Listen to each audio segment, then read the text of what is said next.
The galaxy mocked us as children. They had no idea we were the keepers of the oldest weapons ever built. For centuries, we were the joke of the stellar community, considered persistent at best, a nuisance at worst. While other civilizations measured their reigns in millennia, our recorded history was a mere blink. We were given the scrap territories, the dead-end routes, the posts no one else wanted. Our fleet was a collection of rust and patchwork. And we just smiled. We smiled and nodded. But they all remembered Dialac's prime.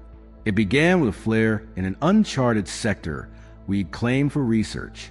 The other species thought we were just digging in the dirt again. But the flare wasn't natural. It was a pulse. A signal that didn't just echo through nearby systems. It reverberated into the very core of the galactic conclave itself. The pulse carried frequencies so archaic, so woven into the foundational code of known technology, it triggered primal fear in beings who had forgotten the sensation. An emergency conclave session assembled within the hour. "They are constructing something unauthorized," shrieked the Thorian emissary, her crystalline form flickering with agitation. "Human Sector 9. No permits. No explanations." The Grok's Dominion's hulking representative, Crow, slammed a fist. "They're infants. They could not assemble a proper thruster without begging for manuals." Then, every light in the chamber died. Every screen, every holographic display went dark. A single, grainy feed flickered to life. It showed a structure, not a ship, a monolith. The scale of a small moon, hauling itself in the shadow of a gas giant on the brink of collapse. Its hull was not black. It was an absence. It consumed light. Etched upon it were sigils no translation matrix could decipher. It was older than any vessel in the Conclave's records. Ian's older. And it flew a banner, only one being recognized. The Talvet Chronicler, a historian race who claimed to remember all, let out a shuddering breath. That emblem, it is pre-conclave, pre-Calarthian war. It is forbidden. A soft, calm voice spoke from the shadows of the transmission. "We never claimed to be weak. You merely presumed." A figure stepped into view. An older man, no uniform, just worn work gear. "I am Commodore Wren, and what you witness is the Ethelstan 1 of 12. The chamber erupted. The Groks demanded to know how a primitive race could possess such vessels. The Thorian called it a forgery. The Chronicler simply trembled. That craft is listed as myth. Lore says it shattered the Seraphim hegemony, a civilization that endured for 80,000 years. Commodore Wren showed no emotion. "We found them. We did not forge them, but we deciphered them in time. And you concealed this," a voice roared. Wren tilted his head slightly. "You never inquired." The feed severed. In the sudden silence, a cold truth settled. The unchallenged galactic conclave, dominant for 90 millennia, had been reminded of a forgotten fact. Humanity was not young. We were custodians of something ancient, and the period of concealment was over. Panic in the galaxy is a quiet, insidious thing, a fracture in reality's hull. Within 2 standard cycles of Wren's transmission, 5 major sovereignties declared states of alert. Trade routes were scrutinized. Diplomats were summoned home. Their orders were simple. Smile, be polite, and uncover the truth. Earth offered nothing. No statements, no press events, not even a denial. The conclave sent official queries. Earth's sole reply was a form of acknowledgement. But beneath the quiet, momentum built. In the fringe reaches of the arid expanse, a Lolari border patrol detected anomalies, gravity bends, fluctuations in dormant jump lanes, dead wormholes showing signs of reactivation. It was impossible, yet the data was irrefutable. Something colossal was in motion, multiple somethings. Aboard the scout ship Silversong, Captain Sinar reviewed the scans. The sensors kept classifying the contacts as minor planetary bodies. Then the system would crash. "Is this jamming?" he asked. His engineer, Franz twitching, whispered, "No, this is spatial displacement. Something is bending the fabric of local space." The contacts were moving, not with haste, but with dreadful purpose, aligning with central trade corridors. They were following a pattern, a preordained path. Meanwhile, on Mars, the illusion of calm was thin. The existence of the Chronos-class vessels had been a secret for ages, not out of fear of others, but due to what they signified. Discovered in the system's debris field 3 centuries prior, they were not initially recognizable as ships, just impossible geometries encased in ice and stone, as if deliberately interred. It took generations of clandestine effort, sacrificed lives, and budgets that didn't exist to make the Ethelstan twitch. Just once, not under its own will, but enough to prove it could. Commodore Wren had been an engineer then. He'd touched its inner walls, heard its hum, not mechanical, but conscious, a presence listening. Now, in a hangar deep below the Martian surface, watching crews fuel support craft, the chill remained. They were not prepared, but secrecy was no longer an option. You revealed them too soon, a voice stated. Commander Alarasan II stood behind him, younger, sharper, but with the same shadow in her gaze. The Conclave would have detected the energy surge regardless, Wren replied. The pulse roused more than the ships. The choice was taken from us. Sun looked away. The original command protocols are rewriting, autonomous systems executing sequences we never programmed. It's as if the vessels are preparing. For what? She had no answer. A deep tremor passed through the complex. Lights dimmed, consoles glitched. Then a voice, ancient and synthesized, spoke over every comm channel. Primary directive, asset defense. Timeline congruence verified. Initiating protocol, final veil. Wren's blood turned to ice. That was not their protocol. They didn't even know it existed. Did that originate from the Ethelstan? Sun asked, voice tight. Wren slowly nodded. It originated from all 12. 12 monolithic ships, interred since before empires, were now fully awake and announcing themselves to the cosmos. The revelation shattered the remaining order. The Conclave's attempt to project control were laced with palpable dread. The public data streams flooded with speculation. Humanity had made a pact with primordial beings. The ships were world enders. Earth planned a coup. Some theorized the vessels weren't built. They were cultivated. Humanity remained silent until the second ship appeared. It emerged from the dark margin of the Helios quadrant, shrouded in an event horizon so dense it blinded nearby satellites. When the Chronos-class vessel Valkyrie solidified into reality, it did not attack. It did not communicate. It simply hung in orbit above a Rolari lunar colony and scanned everything. Every building, every signal, every life form. Then it departed.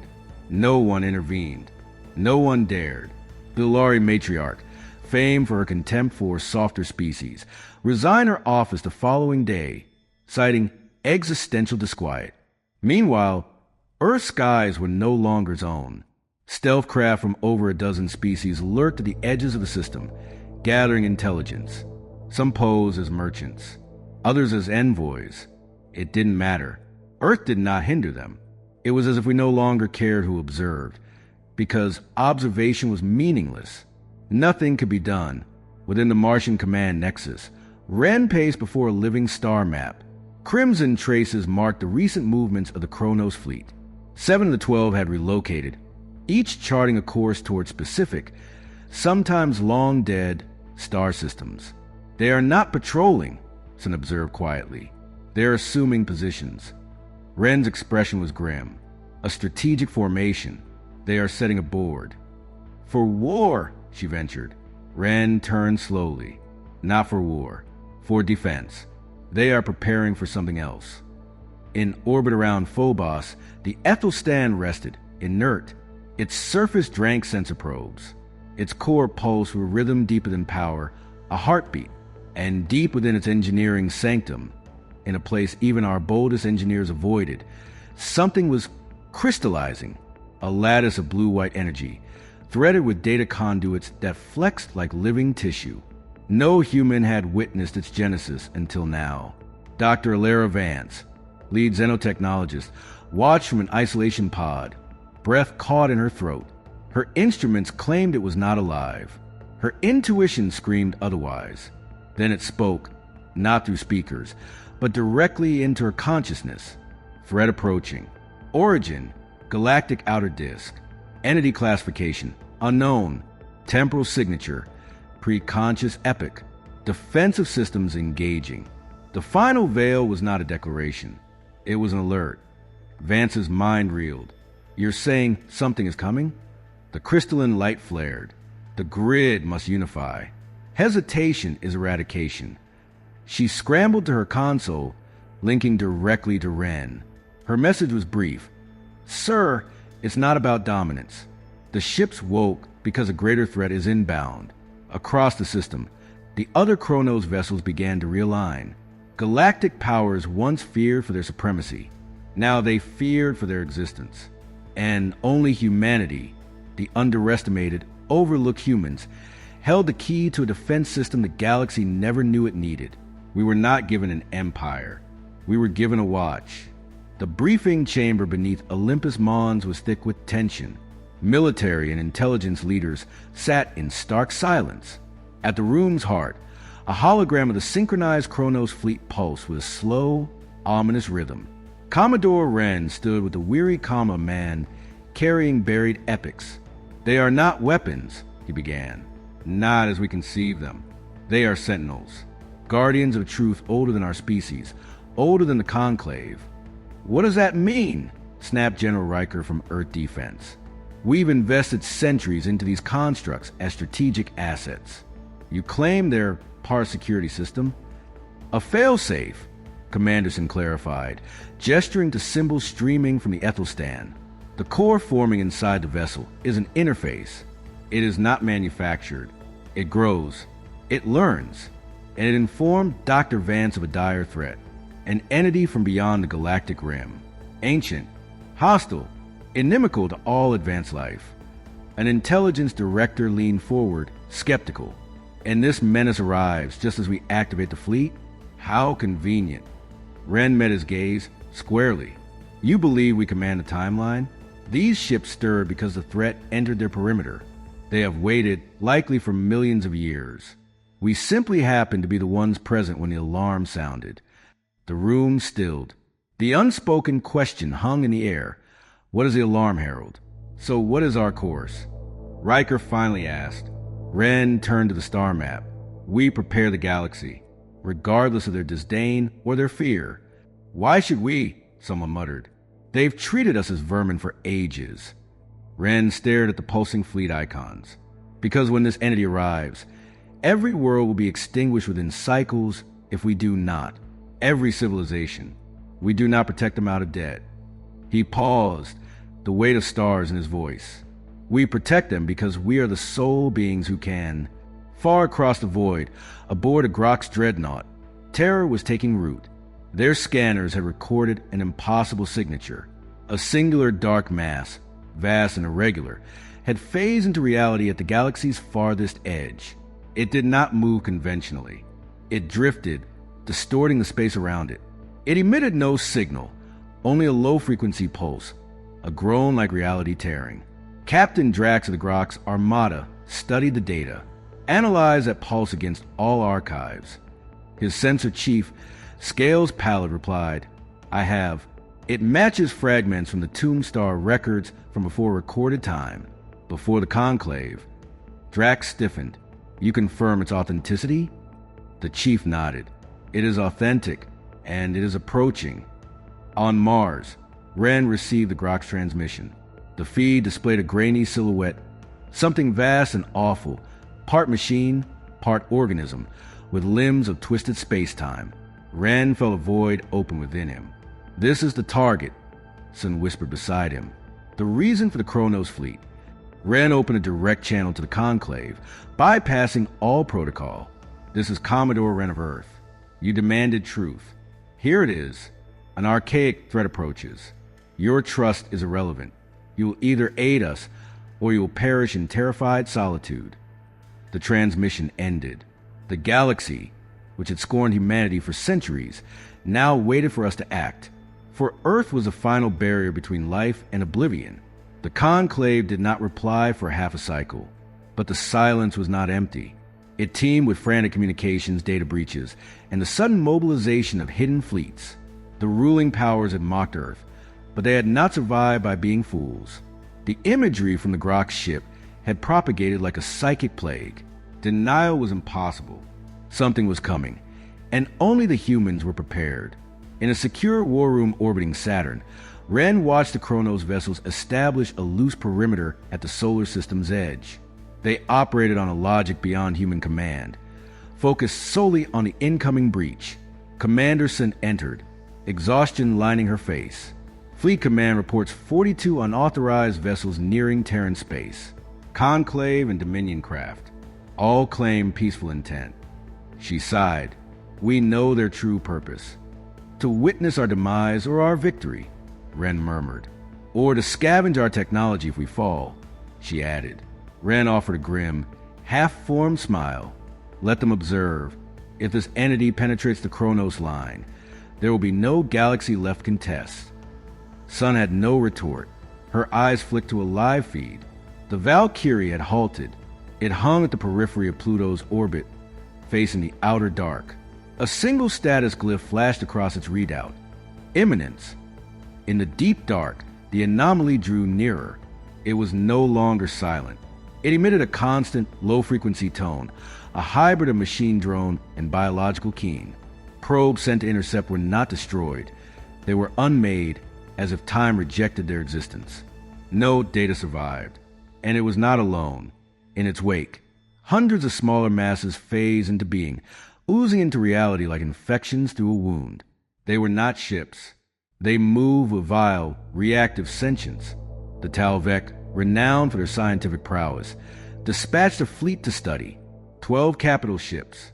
One returned, its crew having rendered themselves blind.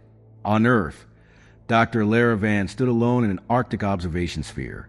The crystalline structure within the Ethelstan was now complete. It was no longer a machine. It was a terrible, beautiful artifact, a fossil of a god insect fused with raw data. It pulsed with something akin to emotion. When Van stood near, she felt it in her sternum, a memory that was not her own. She approached the containment barrier. Tell me, she whispered, what are they? What comes for us? The core brightened. A raw concept impressed itself upon her mind. They are the architects of the last cycle. They consumed the prior epic. They returned to reforge this one. Van stumbled back. They were not invaders. They were recyclers. Not driven by malice, but by a cold, systematic function. Cull advanced life. Let the galaxy reset begin anew. A perfect sterile cycle. The Chronos ships were not weapons of conquest. They were alarms. Built not to win a war, but to delay an end, to buy time for something to survive. At the conclave, panic curdled into desperation. The Groks voted to dispatch warships to Earth, declaring human secrecy a galactic hazard. The Ulari proposed a full blockade. The Thorians demanded genetic quarantine of human populations. The Talvek chronicler stood and silenced the chamber with one sentence. Had they not uncovered the vessels, we would already be extinct. And at the system's edge, a silent tremor warped space. One of the smaller architect forms tested the Chronos perimeter. The vessel designated Juggernaut responded. Its hull shimmered, burning crimson. It did not fire a projectile. It released a pulse. The invader did not explode. It disintegrated at the fundamental level, erased from matter and memory. For a moment, hope flickered. Then the rest of the architect fleet adjusted their trajectory. They had learned, and they advanced with renewed intent. Our greatest strength was always our stubborn, chaotic will to survive. The first true wave struck near the orbit of Uranus. A ripple in space-time triggered shockwaves across the Chronos formation. Gravity sensors failed. Light contorted. From the nothingness, 5 of the smaller entities manifested, not via warp, but through phase fracture, as a clawing in from a neighboring reality. They were silent, formless, grotesque, armored in shifting prismatic layers, with cores of burning void. The observing conclave fleets froze, passive as prey watching a predator. Earth did not wait. The Chronos vessel gauntlet moved. It slid through the void like Mercury. It did not attack. It sang. A deep, Resonant tone vibrated through every open comm channel. Humans listening felt it in their marrow. Some wept, some retched. The architect forms halted, hesitated. Then, the gauntlet unleashed a burst of coherent reality. Not light, but a correction of local physics. 3 invaders were unmade instantly. The remaining 2 screamed, not through sound, but through raw data, a shriek of agony that crashed AI systems and caused crews in nearby vessels to bleed from their ears. On Mars, Ren watched the feed. 2 neutralized. 3 confirmed eradicated. Sun reported. Ren shook his head. That was a probe, a test of our capabilities.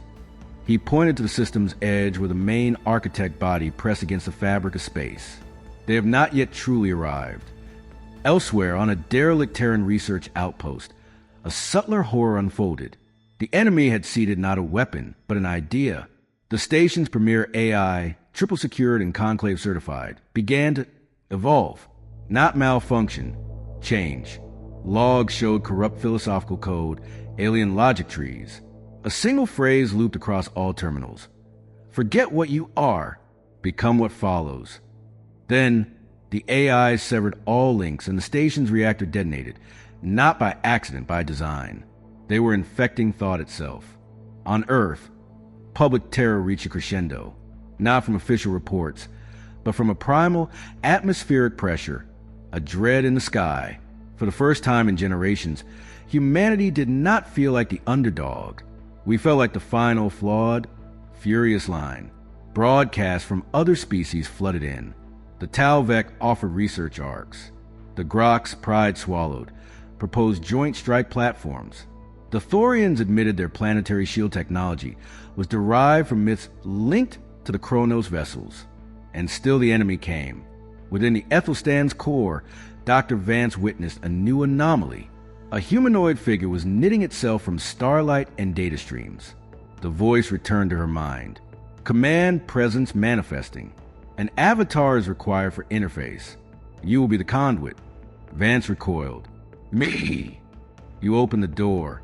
You must illuminate the path. The figure opened its eyes. They were her eyes. On Mars, the Chronos fleet tightened its formation.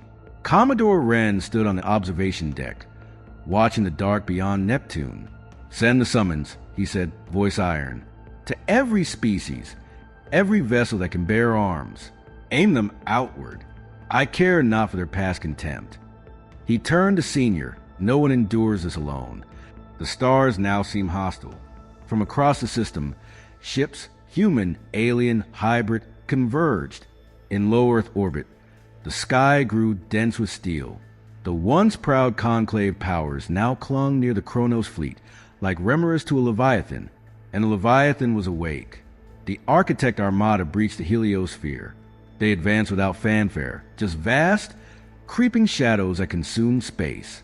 The vanguard wove through asteroid fields.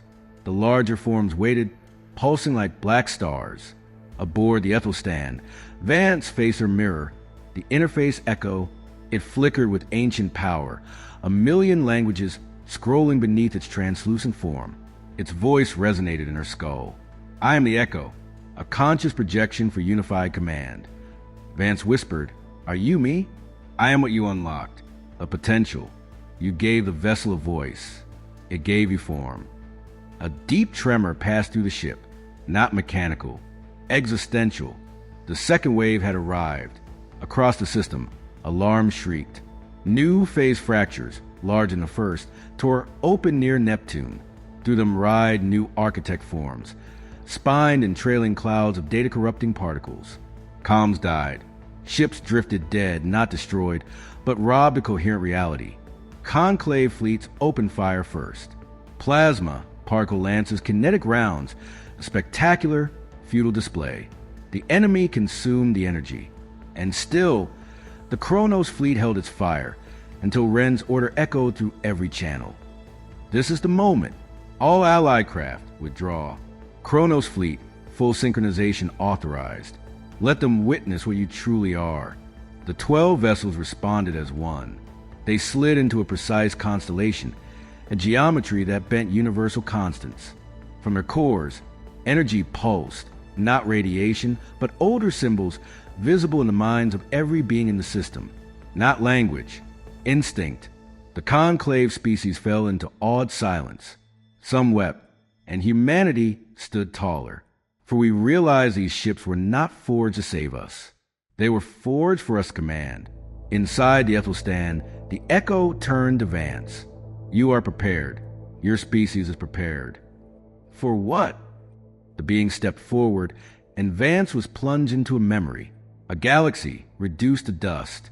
Planets cleaved open. Stars drained. The Prior's cycle did not resist. Vance gasped, and we will... The Echo smiled, a profoundly human expression. You will... The Architect Vanguard reached the defensive line. The Chronos vessel Sarah struck first. A beam of pure information, a corrective algorithm. It rewrote the target's molecular integrity until it could not sustain existence in this reality. The invader winked out. The others paused. That hesitation was their error. The Chronos fleet engaged in unison, not with weaponry, but with truth. Ancient combat patterns encoded in light and resonance, designed not to destroy, but to expose the enemy's core logic to the one force it could not compute: free will. And humanity, in all its chaotic, irrational, stubborn glory, was that force. The Architect Armada halted, not from damage, but from confusion. Their flawless, eons-old logic of purging advanced life to prevent stagnation had never encountered a civilization like this, not unified in perfect science, but united in defiant, chaotic survival. We were not a peak to be trimmed. We were a fire. The Chronos ships advanced, not to attack, but to defy. They held the line. 12 Titans, glowing with power beyond comprehension, were not fighting for Earth. They were challenging fate itself. On Earth, people gathered, looking up. The sky was a canvas of indescribable light and shape. The fear had transmuted into something harder, sharper, a hope tempered by fury. In every language, across every species, the same thought resonated. The humans will not die today. On Mars, Ren watched the main feed. The Architect fleet hesitated at Neptune's orbit. They are not advancing, Sun noted. Why? They have never needed to adapt before, Ren replied. They are engines of consumption, not evolution. He tapped the synchronized fleet signatures. But we are. That is why we were selected. Not for our strength. Not even for finding the ships. Sun looked at him. Then why? Ren stared at the screen, his eyes heavy with the weight of forgotten time. Because we survive, and we never, ever cease fighting. In the Ethelstan's core, the Echo guided Vance through the final synchronization. The Avatar solidified, a perfect fusion of ancient tech and mortal will. The enemy has entered decision stasis, calculating survival probabilities. We have introduced chaos into their pattern. They cannot predict us. Vance, her voice steadying, asked, "What happens now?" We offer them a choice. Beyond Neptune, in the silence between worlds, the collective Architect intelligence received the transmission. It was not an ultimatum. It was an invitation, a new equation written in chaos, defiance, and untamed possibility. It defied all their calculations. It defied their purpose. It defied them. Humanity had introduced a virus into their sterile system, and it was not code. It was potential. The Architects began to withdraw. The smaller constructs folded away through minute fractures. The larger forms lingered, a silent, confused presence. Then, like mist before a dawn, they too dissolved. There was no final battle, no triumphant blast, just a fading pressure. Then silence. The conflict was not won. It was adjourned. The statement, however, was unequivocal. Humanity had earned the right to endure. 2 cycles later, the conclave convened on Earth, in Geneva. Representatives from every major power arrived not in dominance, but in deference. Commodore Ren stood before them, bearing the quiet gravity of one who has stared into the abyss and seen it blink. We did not seek this. We did not desire these ships. We did not fully comprehend what we guarded until the moment of crisis, but we held the line. He looked across the assembly of alien faces. And we will do so again, but not in isolation. No being objected. Aboard the Ethelstan, Dr. Van stood with the interface echo one final time. The being was gently dissipating. Our function is complete, until the next cycle requires us. Vance touched the fading core. Do you believe they will return? The echo's final thought lingered in her mind like starlight. Not if they believe you will be waiting. And above Earth, in eternal night, the Chronos fleet remained, motionless, watching. 12 dark giants, once buried, now eternal sentinels. Not gods, not saviors. Humanity's first and oldest promise to the cosmos. You will not break us. If this tale of hidden guardians and galactic defiance resonated with you, please support the channel. A like tells YouTube you want more content like this from Winds of Thought. Thank you for listening.